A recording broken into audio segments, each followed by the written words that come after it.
Hi hello ನಮಸ್ತೆ ನಮ್ಮೂರು TV ವಾಹಿನಿಯ ವೀಕ್ಷಕರಿಗೆ ನಮಸ್ಕಾರಗಳು. ಪ್ರಿಯ ವೀಕ್ಷಕರೇ, ನಾನಿವತ್ತು ಒಂದು ಹಂದಿ ಫಾರಂ ಹೌಸ್ಗೆ ಭೇಟಿಯನ್ನು ಕೊಟ್ಟಿದ್ದೇನೆ.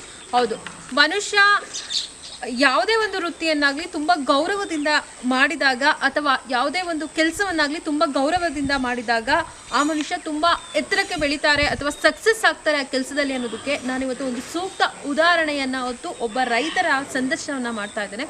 ಅದಕ್ಕೂ ಮೊದಲು ಈ ಒಂದು ಹಂದಿ ಫಾರ್ಮ್ ಹೌಸ್ನ ನೋಡಬೇಕು, ತಿಳ್ಕೋಬೇಕು, ಮತ್ತು ಯಾವ ರೀತಿ ಇರುತ್ತೆ ಅದನ್ನು ಅಥವಾ ಆ ಒಂದು ಹಂದಿ ಸಾಕಣೆಯನ್ನು ಯಾವ ರೀತಿ ಮಾಡಬೇಕು ಅನ್ನೋದರ ಸಂಪೂರ್ಣ ಮಾಹಿತಿಯನ್ನು ನೀವು ತಿಳ್ಕೋಬೇಕು ಅಂತಂದರೆ ನಮ್ಮೂರು ಟಿವಿ ವಾಹಿನಿಯನ್ನು ಸಬ್ಸ್ಕ್ರೈಬರ್ ಆಗಿ ನಮ್ಮ ಎಲ್ಲ ವಿಡಿಯೋಗಳನ್ನು ನೋಡಿ ಶೇರ್ ಮಾಡಿ ಅಂತ ಹೇಳ್ತಾ ಬನ್ನಿ ವೀಕ್ಷಕರೇ, ಈ ಒಂದು ಹಂದಿ ಫಾರಂ ಹೌಸ್ಗೆ ಭೇಟಿಯನ್ನು ಕೊಟ್ಟಿದ್ದೇನೆ. ಹೇಗಿದೆ, ಯಾವ ರೀತಿ ಮಾಡೋ ಅನ್ನೋದರ ಸಂಪೂರ್ಣ ಮಾಹಿತಿಯನ್ನು ತಿಳ್ಕೊಳ್ಳೋಣ.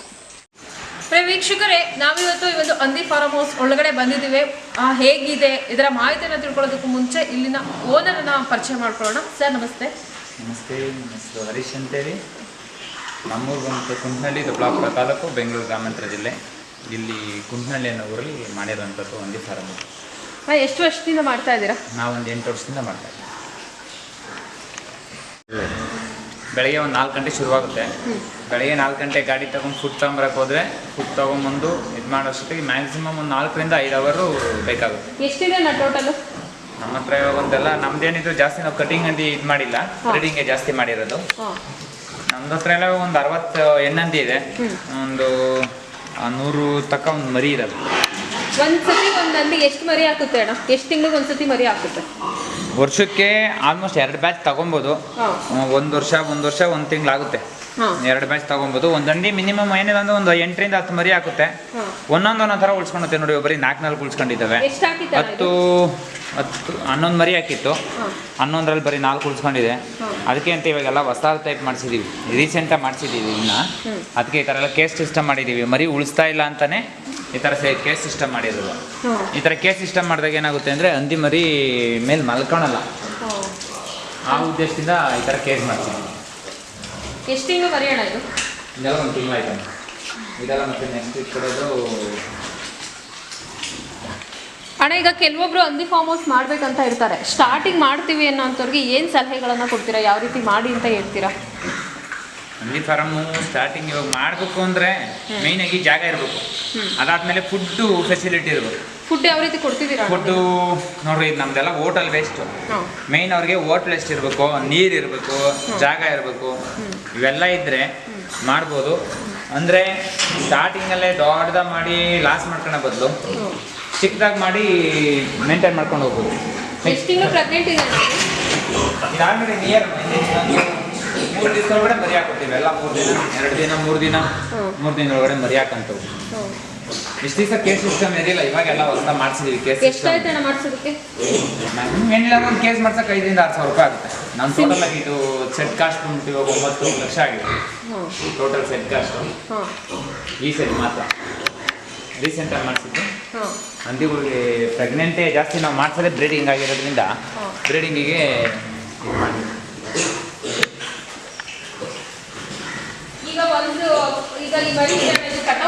ಬರ್ಬೇಕಂತಂದ್ರೆ ಎಷ್ಟು ತಿಂಗಳು ತಗೊಳುತ್ತೆ? ಕರೆಕ್ಟಾಗಿರೋ ಫುಡ್ ಹಾಕಿ ಮೇಂಟೈನ್ ಮಾಡ್ಕೊಂಡ್ರೆ 1 ವರ್ಷಕ್ಕೆಲ್ಲ ಕಟಿಂಗಿಗೆ ಬರುತ್ತೆ. ಹಂದಿ ಒಂದು ಮರಿ 1 ವರ್ಷದೊಳಗಡೆ ಕಟಿಂಗಿಗೆ ಬರುತ್ತೆ. ನಿಮ್ಮ ಮರಿ ಏನಾದರೂ ಸೇಲ್ ಇದೆಯಾ? ನಾವು ಮರಿನೇ ಸೇಲ್ ಮಾಡೋದು. ನಾವು ಜಾಸ್ತಿ ಮರಿನೇ ಸೇಲ್ ಮಾಡೋದು. ಕಟಿಂಗ್ದೆಲ್ಲ ಸ್ಟಾಕ್ ಮಾಡೋಕ್ಕಾಗಲ್ಲ ನಮ್ಗೆ, ಯಾಕಂದರೆ ಇಲ್ಲಿ ನಮ್ಮ ಹತ್ರ ಫುಡ್ ಅಷ್ಟೊಂದು ಅವೈಲಬಿಲಿಟಿ ಇಲ್ಲ. ಇದರಿಂದ ನಾವೇನು ಮಾಡ್ತೀವಿ, ಇದು ಮಾಡಿದ್ದೀವಿ, ಕಟಿಂಗಿಗೆ ಜಾಸ್ತಿ ಇದು ಮಾಡೋಕ್ಕಾಗಲ್ಲ. ಬ್ರೀಡಿಂಗ್ ಏನು ರೇಟ್ ಇದೆ ಇದಕ್ಕೆಲ್ಲ ಒಂದು 4-5 ತಿಂಗಳು ಮುಂಚೆ 7,000-8,000 ರೂಪಾಯಿ ಮರಿ ಮಾಡ್ತಿದ್ವಿ. ಇವಾಗೆಲ್ಲ 5-6 ಅಷ್ಟೇ. ಏನಾಗಿದೆ ಅಂದರೆ ಸುಮಾರು ಜನ ನಿಮ್ಮ ಥರ ಯೂಟ್ಯೂಬಲ್ಲಿ ನೋಡೋದು, ಹಂದಿ ಫಾರಂ ಮಾಡಿದ್ರೆ ಲಕ್ಷ ಕೋಟಿ ಲಾಭ ಅಂತ ಹೇಳೋದು, ಹಂದಿ ಫಾರಂ ಮಾಡೋದು. ಕೊನೆಗೆ ಏನಾಗುತ್ತೆ, ಎಲ್ಲ ಇಕ್ಕೆ ಬಿದ್ದು ಸುಮಾರು ಜನ ಆಯಿತು, ತಿನ್ನೋರು ಕಮ್ಮಿ ಆದರು. ಔಟ್ ಆಫ್ ಸ್ಟೇಟ್ ಹೋಗ್ತಾ ಇಲ್ಲ ಇವಾಗೆಲ್ಲ. ಔಟ್ ಆಫ್ ಸ್ಟೇಟ್ ಅವರೆಲ್ಲ ಸುಮ್ಮನೆ ರಿಸ್ಟ್ರಿಕ್ಷನ್ ಮಾಡ್ತಾರೆ. ಇವಾಗ ನಮ್ಮ ಥರ ಅವರು ಬೆಳೆದಿರ್ತಾರೆ. ನಮ್ಮಲ್ಲಿ ತಿನ್ನೋದು ಕಮ್ಮಿ ಇದೆ. ನಮ್ಮ ಕರ್ನಾಟಕದಲ್ಲಿ ಫಾರಂ ಮಂದಿ ಹೋಗೋದು ಕಮ್ಮಿ. ಏನಾಗಿದೆ, ನಮ್ಮ ಫಾರಮ್ ಹೋಗ್ತಾ ಇರೋದ್ರಿಂದ ಸ್ಟಾಕ್ ಉಳ್ಕೊಂಡಿದ್ರಿಂದ ಜನ ಏನು ಮಾಡ್ತಾರೆ, ಬೇರೆ ಹೊಸದಾಗಿ ಮಾಡ್ಕೊಳಕ್ಕೆ ಮರಿ ಹೊಸ ತಗೊಳಕ್ಕೆ ಇಷ್ಟಪಡಲ್ಲ. 220-240 ರೂಪಾಯಿ ರೇಟ್ ಇತ್ತು kg.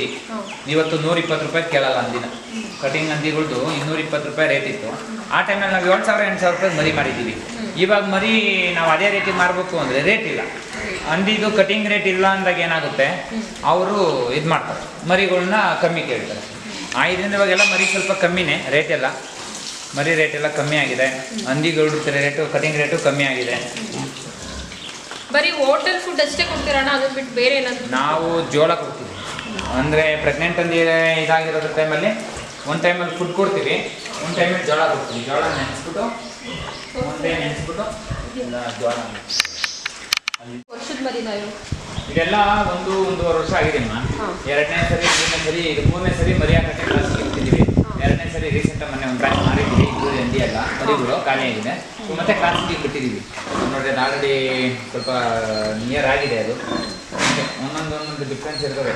ನಾವೇನು ಮಾಡ್ತೀವಿ, ಒಂದ್ಸರಿ ಲಾಟ್ ಹೊಡ್ಬಿಟ್ಟು ಸಲಗ ಬಿಟ್ಟರೆ ಅದು ಅದರೊಳಗಡೆ ಕ್ರಾಸಿಂಗ್ ಆಗಿ ಹಂದಿ ಇನ್ನೇನು ಏನಾಗುತ್ತೆ 1 ತಿಂಗಳು ಆಗುತ್ತೆ ಅನ್ನೋ ಟೈಮಲ್ಲಿ ಇದು ಮಾಡ್ತೀವಿ. ಹೋಗಿ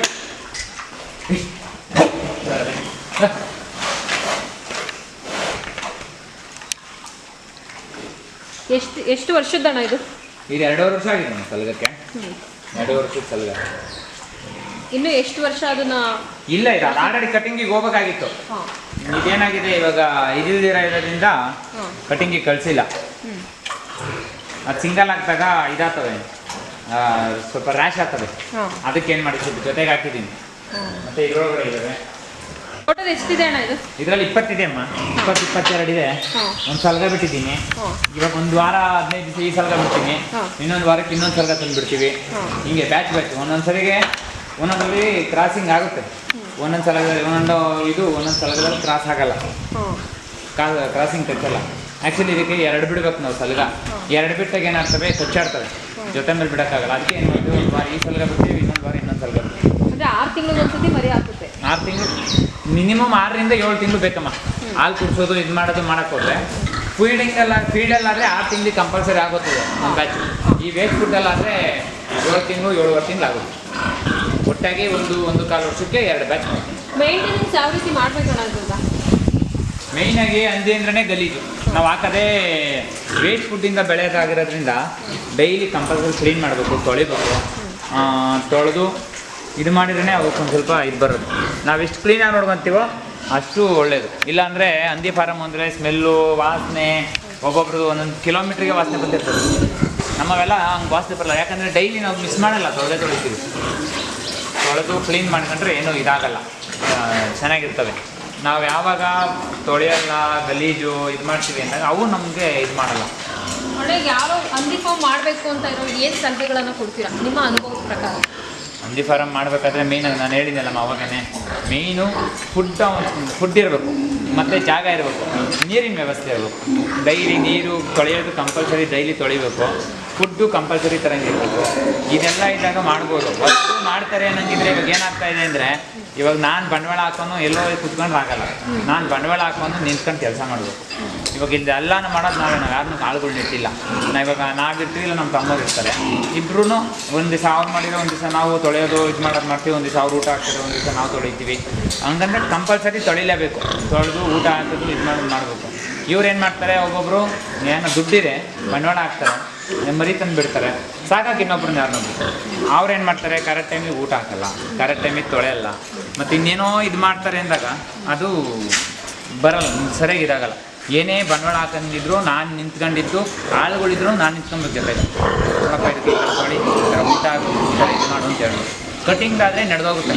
ನಾವು ಬ್ರೀಡಿಂಗ್ ಸೆಕ್ಷನ್ ಮಾಡೋದ್ರಿಂದ ಬ್ರೀಡಿಂಗಿಗೆ ಅದು ಲಿಮಿಟೆಡ್ ಫುಡ್ ಹಾಕಬೇಕು, ಮತ್ತು ಹೆಂಗಂದ್ರಂಗೆ ಇದು ಮಾಡೋಂಗಿಲ್ಲ. ಕರೆಕ್ಟ್ ಟೈಮಿಗೆ ಮೇಂಟೆನೆನ್ಸ್ ಮಾಡ್ಕೊಬೇಕು, ಮೆಡಿಸಿನ್ ಕೊಡಬೇಕು, ವ್ಯಾಕ್ಸಿನೇಷನ್ ಮಾಡಬೇಕು, ಇಷ್ಟೆಲ್ಲ ಮಾಡಬೇಕಾಗುತ್ತೆ. ಹಂದಿ ಮರಿ ಹುಟ್ಟಿ 1.5 ತಿಂಗಳಿಗೆಲ್ಲ ನಾವು ಸ್ಪೈನ್ ಫೀವರ್ ಆಗ್ತೀವಿ. ಅದಾಗಿ 21 ದಿವಸಕ್ಕೆ FMD ಆಗ್ತೀವಿ. ಅದಾಗಿ 21 ದಿವಸಕ್ಕೆ HS ಆಗ್ತೀವಿ. ಈ ಥರ 3 ವ್ಯಾಕ್ಸಿನೇಷನ್ ಮಾಡಬೇಕಾಗುತ್ತೆ. ಮತ್ತು ಹಂದಿ ಏನಾದರೂ ಸ್ವಲ್ಪ ಇದಾಯಿತು, ಸ್ಕಿನ್ ಅಲರ್ಜಿ ಆಯಿತು ಅಂದರೆ ಒಂದು ಇಂಜೆಕ್ಷನ್ ಕೊಡಬೇಕು. ಜ್ವರ ಬಂದರೆ ಒಂಥರ ಇಂಜೆಕ್ಷನ್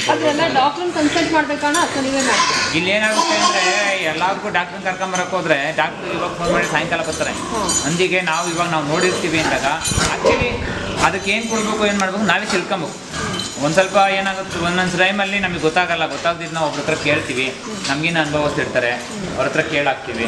ಜ್ವರ ಬಂತು ಅಂದರೆ ಫೈನ್ ಫೀವರ್ ಹಾಕ್ತೀವಿ, ಇದು ಜ್ವರ ಬಂತು ಅಂದರೆ ಫೋರ್ಟಿವರ್ ಹಾಕ್ತೀವಿ, ಇವಲ್ಲ ಅಂದರೆ ಮೆಲಾಕ್ಸಿಕಮ್ ಹಾಕ್ತೀವಿ. ಆ ಥರ ತಿಳ್ಕೊಂಡಿರ್ಬೇಕು. ಒಂದು 2-3 ಇಂಜೆಕ್ಷನ್ ಇದೆ, ಅದೊಂದು ಮೇಂಟೈನ್ ಮಾಡ್ಕೊಂಡ್ರೆ ಸಾಕು. ಸುಸ್ತಾದಾಗ ಒಂದು ಇಂಜೆಕ್ಷನ್ ಇರುತ್ತೆ, ಮತ್ತು ಇದಾದಾಗ ಒಂದು ಇಂಜೆಕ್ಷನ್ ಇರುತ್ತೆ. ಇಲ್ಲಿ ಆಲ್ರೆಡಿ ಮರಿಗಳು ಇದೆಲ್ಲ ಒಂದು 2 ತಿಂಗಳು ಮರಿ, 2 ತಿಂಗಳು ಮರಿ ಇದಾಗಿದೆ. ಒಂದು ಬ್ಯಾಚ್ ಮಾರಿದ್ದೀವಿ ಆಲ್ರೆಡಿ. ಇದ್ರ ಜೊತೆಗೆ ಒಂದು 40 ಮರಿ ಮಾರಿದ್ದೀವಿ. 40 ಮರಿ ಒಳಗಡೆ 60 ಮರಿ ಇತ್ತು, ಅದು 40 ಮರಿ ತಗೊಂಡೋದ್ರು. ಇವಾಗ ರೇಟ್ ಕಮ್ಮಿ ಇರೋದ್ರಿಂದ ಯಾರೋ ತಗೊಂಡೋರೋ ಲೆಕ್ಕಕ್ಕಿದ್ರೆ ಕೊಡೋರು ಒಬ್ಬೊಬ್ಬರಿಗೆ ಅಷ್ಟು ಬಂಡವಾಳ ಹಾಕೋಕ್ಕಾಗಲ್ಲ. ಯಾರಿಗೆ ಎಷ್ಟಾಗುತ್ತೋ ಆ ಲೆಕ್ಕಕ್ಕೆ ಕೊಟ್ಟು ಕಳಿಸಿದ್ವಿ. ಉಳಿದಿರೋ ಮರಿ ಇದು ಅಣ್ಣ. ಗೊಬ್ಬರ ಈಗ ಯಾವುದೇ ಒಂದು ಪ್ರಾಣಿ ಸಾಕೋದ್ರಿಂದ ಗೊಬ್ಬರ ತುಂಬ ಮುಖ್ಯ. ರೈತರಿಗೆ ಗೊಬ್ಬರಕ್ಕೆ ಏನಾದರೂ ಬೇಡಿಕೆ ಇದೆಯಾ? ನಮ್ಮ ಹತ್ರ ನಾವು ಯಾರು ಕೇಳಲ್ಲಮ್ಮ, ನಾನು ಬೇರೆ ಯಾರು ಕೊಡಲ್ಲ, ಮಾರಲ್ಲ. ಎಲ್ಲ ನಾವೇ ನಮ್ಮ ಹೊಲಕ್ಕೆ ಹಾಕ್ತೀವಿ. ನಾವು ಇನ್ನೊಬ್ರಿಗೆ ಯಾರು ಮಾರಕ್ಕೆ ಯಾರು ಕೇಳಿಲ್ಲ, ಇದರಿಂದ ನಾವು ಯಾರು ಕೊಡಲ್ಲ. ಇದೆಲ್ಲ ಫಸ್ಟ್ನೇ ಸುಳ್ಳು ಅಂದರೆ ಫಸ್ಟ್ನೇ ಸರಿ ಕ್ರಾಸಿಂಗ್ ಇಟ್ಟಿರೋದು ಎಲ್ಲ ಆಗಿದ್ದಾವೆ. ಫಲ ಆಗಿದ್ದಾವೆ. ಇದರಲ್ಲೂ 3 ಸಾವಿರ ಇದ್ದಾವೆ. ಡ್ಯೂರ್ ಹಾಕಿದೆ, ಮತ್ತು 2 ಡ್ಯೂರ್ ಹಾಕಿದೆ, ಒಂದು 2 ಸೇರಿದೆ.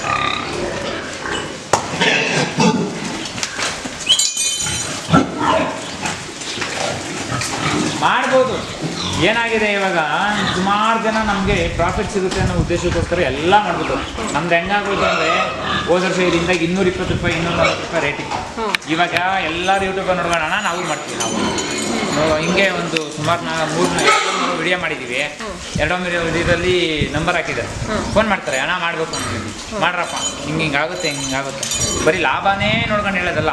ನಾನೇನು ಹೇಳ್ಬಿಡ್ತೀನಿ, ನನಗೆ ಸಿಕ್ಕಿದೆ, ನಾನು ಸುಳ್ಳು ಹೇಳಲ್ಲ. ನಮಗೇನೋ ಒಂದು ಲೆಕ್ಕಾಚಾರ ಸಿಕ್ಕಿದೆ, ಮಾಡಿದ್ದೀವಿ. ನಮ್ಮ ಮಾಡೋ ಇದಕ್ಕೆ ಏನು ಮೋಸ ಆಗಿಲ್ಲ. ನಮಗೆ ಚೆನ್ನಾಗಿ ಮಾಡ್ತಾ ಇದ್ದೀರಾ, ಯಾವುದೇ ಕೆಲಸದವ್ರಿಗೆ ಕೊಡ್ತಾರೆ. ನಮಗೆ ಕರೆಕ್ಟಾಗಿ ಏನು ಮೋಸ ಆಗದಂಗೆ ಸಿಕ್ಕಿದೆ, ನಮಗೇನು ಲಾಸ್ ಮಾಡಿಲ್ಲ. ಇದು ಇದರಿಂದಲೇ ನಾವು ಇಷ್ಟು ವರ್ಷದಿಂದ ಮಾಡ್ಕೊಂಡು ಬರ್ತಾ ಇದ್ದೀವಿ. ಇವಾಗ ಹೊಸ್ತಾ ಬರೋರ್ಗೆ ಏನಾಗುತ್ತೆ ಅಂದರೆ, ಈ ರೇಟಿಂಗಲ್ಲಿ ಇದರಲ್ಲಿ ಮರಿ ಕಾಸು ಕೊಟ್ಟು ತೊಗೊಂಡೋಗಿ ಸಾಕಿ 2 ಮರಿ ಸತ್ತೋಯ್ತು ಅಂದ್ರೂ ಲಾಸ್. ಸರಿಯಾಗಿ ನೋಡ್ಕೊಂಡಿಲ್ಲ, ಏನೋ ಹೆಚ್ಚು ಕಮ್ಮಿ ಆಯಿತು ಅಂದ್ರೂ ಲಾಸ್. ಇದರಿಂದ ಕರೆಕ್ಟಾಗಿ ಮೇಂಟೈನ್ ಮಾಡಿಕೊಂಡು ಟೈಮಿಗೆ ಅದಕ್ಕೆ ಏನು ಬೇಕು ಅನ್ನೋದು ತಿಳ್ಕೊಂಡಿದ್ದು ಮಾಡಬೇಕು. ಮತ್ತು ಎಲ್ಲೇ ಆಗಲಿ ಯಾವತ್ತೇ ಆಗಲಿ ಒಂದು ವಾರ 15 ದಿವಸ ತಿಳ್ಕೊಬೇಕು. ಅದ್ರ ಬಗ್ಗೆ ಎಲ್ಲೋ ಟ್ರೈನಿಂಗ್ ಕೊಡೋತಕ್ಕೆ ಹೋಗಿ ತಿಳ್ಕೊಂಡು ಇದು ಮಾಡಿ ಈ ಥರ ಸಾಕ್ಬೋದು ಅಂತ. ಒಬ್ಬೊಬ್ರು ಏನು ತಿಳ್ಕೊಳ್ಳಲ್ಲ, ಯಾರೋ ಹೇಳಿದ್ರು ಅನ್ನೋದು ಮಾಡ್ಬಿಡೋದು. ಇವಾಗ ಏನಾಗಿದೆ, ಯೂಟ್ಯೂಬಾಗೆ ಜಾಸ್ತಿ ನೋಡೋದು. ಯೂಟ್ಯೂಬ್ ವಿಡಿಯೋ ನೋಡ್ತಾರೆ, ನಾವೊಂದು ಬಂಡವಾಳ ಐತೆ ಮಾಡ್ತೀವಣ್ಣ ಅಂತಾರೆ. ಮಾಡೋ ಟೈಮಲ್ಲಿ ಇರೋ ಉತ್ಸಾಹ ಅದ್ರೊಳ್ಕೋದಾಗಿರಲ್ಲ. ಹಂಗಾದಾಗ ಏನಾಗುತ್ತೆ, ಇವಾಗ ನಾವು ದಿನ ತೊಳಿಬೇಕು ಫಿಕ್ಸ್ ಆಗಿದ್ದೀವಿ, ದಿನ 4 ಗಂಟೆಗೆ ಎದ್ದೊಳ್ಳೇಬೇಕು. ಅದಕ್ಕೆ ನಾವು ಫಿಕ್ಸ್ ಆಗ್ಬಿಟ್ಟಿದ್ದೀವಿ. ಅದ್ರದ್ದು ಏನಾಗಿದೆ, ನಮಗೆ ರುಚಿ ಗೊತ್ತಾಗಿದೆ. ಇರೋದು ಹಂದಿ ಫಾರಮಲ್ಲಿ ಈ ಥರ ಇದೈತೆ, ಸಂಪಾದನೆ ಐತೆ, ನಾವು ಮಾಡಬೇಕು ಅನ್ನೋದು ನಮಗೆ ರುಚಿ ಗೊತ್ತಾಗಿದೆ. ಆದ್ದರಿಂದ ನಾವು ಮಾಡ್ತಾಯಿದ್ದೀವಿ. ಒಬ್ಬೊಬ್ರಿಗೆ ಏನಾಗುತ್ತೆ, 1 ದಿವಸ ಎದ್ದೊಳ್ತಾರೆ, 2 ದಿವಸ ಎದ್ದೊಳ್ತಾರೆ, 3 ದಿವಸ ಯಾವ ನೋವು ಅಂತಾರೆ. ಅಲ್ಲಿ ಕಂಪ್ನಿಯವ್ರು ಏನು ಮಾಡ್ತಾರೆ, ಬೇರೆ ಯಾರಿಗೂ ಕೊಡ್ತಾರೆ. ಅದು ಕಂಟಿನ್ಯೂ ನಾವೇನು ಒಪ್ಪಂದ ಮಾಡ್ತಿದ್ದು ಅದ್ರ ಪ್ರಕಾರ ಊಟ ತಗೊಬರ್ಬೇಕು. ಅವ್ರ ಹತ್ರ 1 ದಿವಸ ಊಟ, 1 ದಿನ 2 ದಿನ ಬಿಟ್ಟಿವೆ ಅಂದರೆ ಬೇರೆ ಮಾಡ್ತಾರೆ. ಊಟ ಮಿಸ್ ಆಯಿತು ಅಂದರೆ, ಒಂದು ಕಂಪ್ಲೀಟ್ ಊಟ ಮಿಸ್ ಆಯಿತು ಅಂದರೆ ಅದರದ್ದು ಊಟಗಳಿಲ್ಲ ಅಂದರೆ ಏನು ಮಾಡೋದು. ಮೇಯ್ನಾಗಿ ಹಂದಿಗೆ ಇರೋಕ್ಕೆ ಜಾಗ, ಕುಡಿಯೋಕ್ಕೆ ನೀರು, ತಿನ್ನೋಕ್ಕೆ ಊಟ ಕೊಡ್ಬಿಟ್ರೆ ಎಷ್ಟು ಟೈಮ್ ಡೈಲಿ ಫುಡ್ ಕೊಡ್ತೀರಾ? ಒಂದೇ ಟೈಮ್ ನಾವು ಕೊಡೋದು. ಬ್ರೀಡಿಂಗ್ ಇರೋದ್ರಿಂದ 1 ಟೈಮ್ ಕೊಡ್ತೀವಿ. ಎಷ್ಟು ಗಂಟೆ ಕೊಡ್ತೀರಾ? ನೋಡಿರಿ, ಇವಾಗ ಆಲ್ರೆಡಿ ಆಗೋಗ್ಬಿಟ್ಟಿದೆ. ಇದೆಲ್ಲ ತಿಂದು ಖಾಲಿ ಮಾಡೋಕ್ಕಿರೋದು, ತಿಂದು ಖಾಲಿ ಮಾಡಿಬಿಟ್ಟಿದ್ದಾರೆ. ನಮ್ಮದೆಲ್ಲ ಏನಿದ್ರು ಬ್ರೀಡಿಂಗ್ ಟೈಮಲ್ಲಿ ಓವರ್ ಫುಡ್ ಕೊಡೋಲ್ಲ. ನೋಡಿ, ಆ ಮರಿ ಹಾಕಿದ್ದೀವಿ, ಮರಿ ಸ್ವಲ್ಪ ಹೆಚ್ಚಾಗಿ ಹಾಕ್ತೀವಿ ಊಟ. ಈ ಕಟಿಂಗ್ ಹಂದಿ ಇದ್ರ ಹಂದಿಗಳಿಗೆ ಓವರ್ ಹಾಕ್ತಾರೆ. ಕಟಿಂಗ್ ಹಂದಿಗಳಿಗೆ, ಈ ಬ್ರೀಡಿಂಗ್ ಹಂದಿಗೆ ಓವರ್ ಫುಡ್ ಬೇಕಾಗಲ್ಲ. ನೀರೆಲ್ಲ ಯಾವ ರೀತಿ ಕೊಡ್ತೀರಾ ಅಣ್ಣ? ಫುಡ್ ಎಲ್ಲ ಟ್ಯಾಂಕು ನಿಪ್ಪಲ್ ಮಾಡ್ಕೊಟ್ಟಿದ್ದೀವಿ. ನಿಪ್ಪಲಲ್ಲಿ ಅವೇ ಹೋಗಿ ನಿಪ್ಪಲ್ ಹತ್ರ ಅವೇ ಹೋಗಿ ಕುಡಿತವೆ. 1 ಟೈಮ್ ಅಷ್ಟೇ. 1 ದಿವಸ 2 ದಿವಸ ರೂಢಿ ಆಯಿತು ಅಂದರೆ ಆಟ.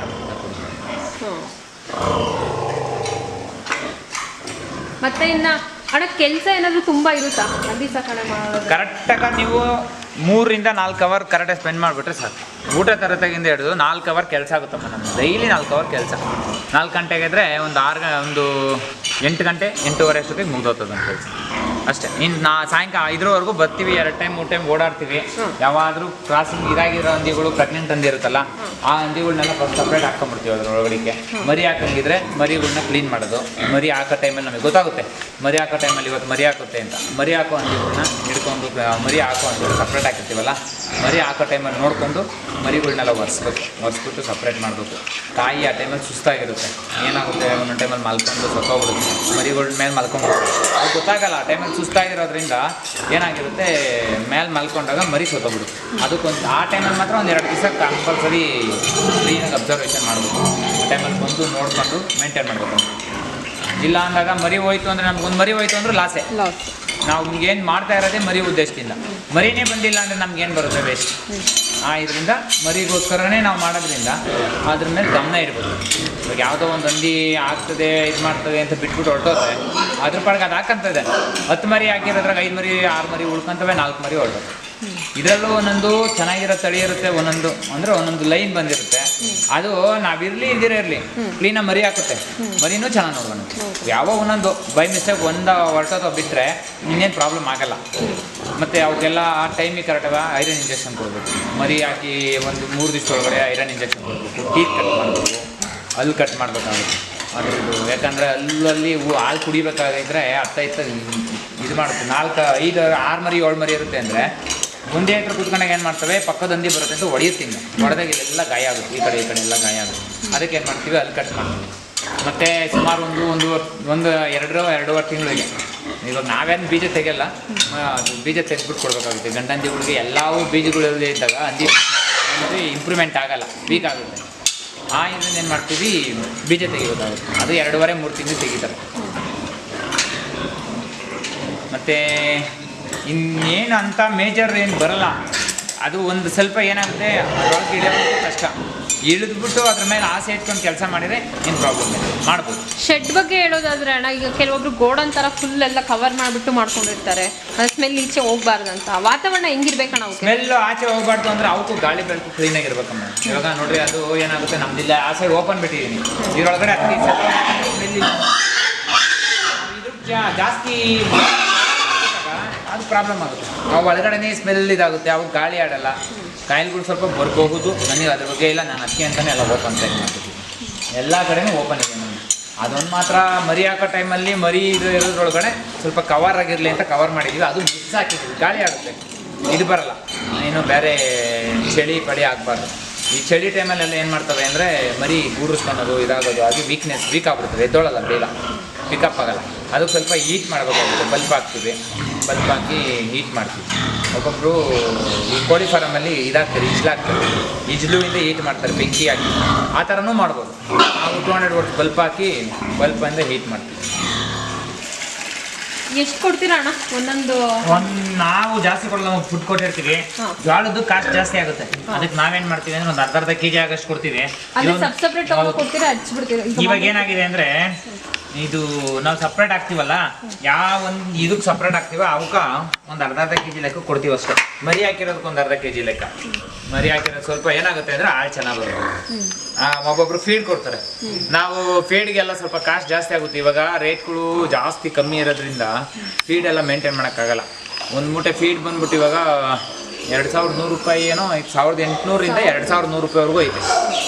ನಾವು ಒಂದು ಮೂಟೆ ಐತಂದರೆ ಡೈಲಿ 1 kg ಅಂತಲೂ ಲೆಕ್ಕ ಕೊಡೋಕ್ಕಾಗಲ್ಲ. ಮತ್ತು ಅದು 15ರಿಂದ 20 ದಿವಸಕ್ಕೆ ಖಾಲಿ ಮಾಡಬೇಕು. ವ್ಯಾಲಿಡಿಟಿ ಇರೋದೇ ಅಷ್ಟು, ಒಂದು 20 ದಿವಸ ತಿಂಗಳು ಇರುತ್ತೆ ಅಷ್ಟೇ. ಅಷ್ಟೊಳಗಡೆ ನಾವು ಖಾಲಿ ಮಾಡ್ಕೊಂಡ್ರೆ ಯೂಸ್ ಆಗುತ್ತೆ, ಇಲ್ಲಾಂದರೆ ಇಲ್ಲ. ನಮ್ದು ಯಾವಾಗೂ ನಾವು ಫೀಡ್ ಹಾಕೊಂಡೆ ಕೂತ್ಕೊಂಡ್ರೆ ನಮಗೆ ಕಾಸ್ಟ್ ಜಾಸ್ತಿ ಬರುತ್ತೆ ಅಂತೇಳಿ ನಾವೇನು ಮಾಡ್ತೀವಿ, ಜೋಳ ನಾವೇ ಬೆಳೆದಿರೋ ಜೋಳ ಇಟ್ಕೊಂಡಿರ್ತೀವಿ. ಅದೇನು 1 ವರ್ಷ ಇಟ್ಕೊಂಡ್ರೆ ಏನಾಗಲ್ಲ. 2 ತಿಂಗಳು 3 ತಿಂಗಳ ಒಳಗಡೆ 2 ತಿಂಗಳು 3 ತಿಂಗಳು ಯಾವಾಗ ನಮಗೆ ಯಾವ ಹಂದಿ ಇರುತ್ತಲ್ಲ, ಇವಾಗ ಯಾವುದೋ ಪ್ರೆಗ್ನೆಂಟು ಇದರಂದಿ ಇರ್ತಾವಲ್ಲ ಅಂಥವಕ್ಕೆ ಮಾತ್ರ ಕೊಟ್ಕೊಂತೀವಿ. ಇದಿರೋಕ ಮರಿ ಹಾಲ್ ಪರ್ಪಸ್ಗೋಸ್ಕರ ಅಷ್ಟೇ. ಮರಿ ಹಾಕಿರ್ತಾವಲ್ಲ ಅಂಥವು ಕೊಟ್ಟರೆ ಚೆನ್ನಾಗಿ. ಮರಿಗೆ ಏನಿಲ್ಲ, ಅದು 1 ವಾರ ಆದ ತಕ್ಷಣ ಲೈಟ್ ತಿನ್ನೋದು ಶುರು ಮಾಡುತ್ತೆ. ಲೈಟ್ ತಿನ್ನೋದು ಶುರು ಮಾಡುತ್ತೆ. ಒಂದೊಂದು ವಾರದಿಂದನೇ ಶುರು ಆಗ್ಬಿಡುತ್ತೆ. ಇವಾಗ ನೋಡ್ರಿ, ಇದು ಈ ಹಂದಿಗಳ್ದೆಲ್ಲ ಒಂದೊಂದು ತಿಂಗಳು ಮರಿ. ಆ ಒಂದು ತಿಂಗಳು ಮರಿ ಇದು ಆಲ್ರೆಡಿ ಊಟ ಚೆನ್ನಾಗಿ ಕೊಡುತ್ತೆ.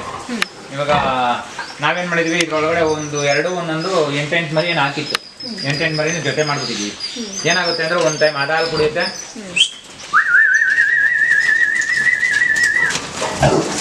ನೀವು ಫ್ರೀಯಾಗಿರ್ಬೇಕು. ಅವು ಮರಿಗಳು ಅಷ್ಟೇ. ನಾವು ಗೂಡ ಇವಾಗ ಅದನ್ನ ಒಂದು ಮರಿ ಹಾಕಿ ಒಂದು 15-20 ದಿವಸ ಇಕ್ಕಂತೀವಿ ಆ ಗೂಡೊಳಗಡೆ. ಅದಾದ್ಮೇಲೆ ಇಂಥ ಗೂಡಿಗೆ ಹಾಕಿದಾಗ ಫ್ರೀಯಾಗಿರುತ್ತೆ. ಮರಿ ಚೆನ್ನಾಗಿ ತಿನ್ನುತ್ತೆ, ಓಡಾಡುತ್ತೆ, ಬೇಕು ಒಂದು ಜಾಗದಾಗ ಮಲ್ಕೊಳುತ್ತೆ.